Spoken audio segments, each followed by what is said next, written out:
Блять, блять, попал! Мне по касательно ушел, черканул. Пускай сваливает!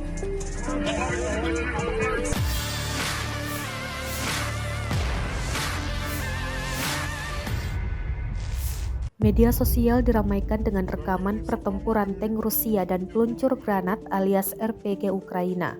Rekamannya ramai beredar di Telegram pada Kamis 2 Februari 2023, namun tidak dirincikan lokasi pasti baku serang ini. Tampak tank Rusia menembaki posisi pasukan Ukraina. Serangan Rusia turut dibalas menggunakan RPG. Dalam keterangan unggahan disebutkan, operator UAV Rusia menemani pekerjaan kendaraan lapis baja bertempur erat dengan infanteri Ukraina. Pasukan tank Rusia setelah menembaki infanteri Ukraina sempat tidak menyadari bahwa peluncur granat itu masih hidup. Untungnya tembakan sedikit lebih tinggi dan memantul pada turret tangki meski dibiarkan terbakar akibat tembakan yang tidak akan merusak tangki. Jelas keterangan unggahan, tank tampak tetap berjalan dengan santainya. Бля, красавчик, красавчик! Бля, пускай влево повернет, задавит их нахуй там! Влево повернет и задавит, он сейчас за них проедет. Они сзади могут въебать. Влево, блядь, и пускай их этот.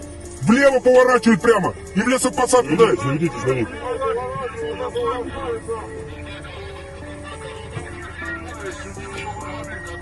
Бля, они сейчас в спину ему ебанут и все. Он прошел. Прошел, блядь, он не с гранником, сейчас в спину ему ебанут.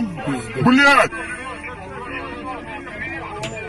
Блядь, блядь, попал. Мне по касательно ушел, черканул. Пускай сваливает.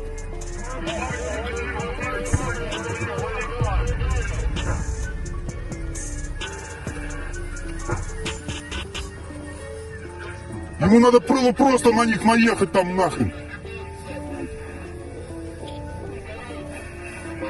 Не, нормально, живой танк. Блядь, рулит. А?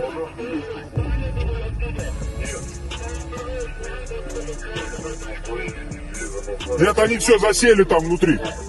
Вон он вылазит. Вон.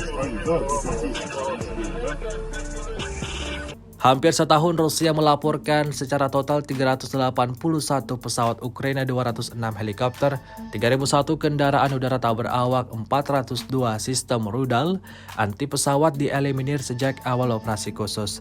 Sedangkan dari kubu Kiev, Kementerian Pertahanan Ukraina melaporkan 610 tentara Rusia dieliminir dalam 24 jam terakhir. Total 129.030 prajurit Rusia meninggal sejak awal konflik hingga hari ke-345.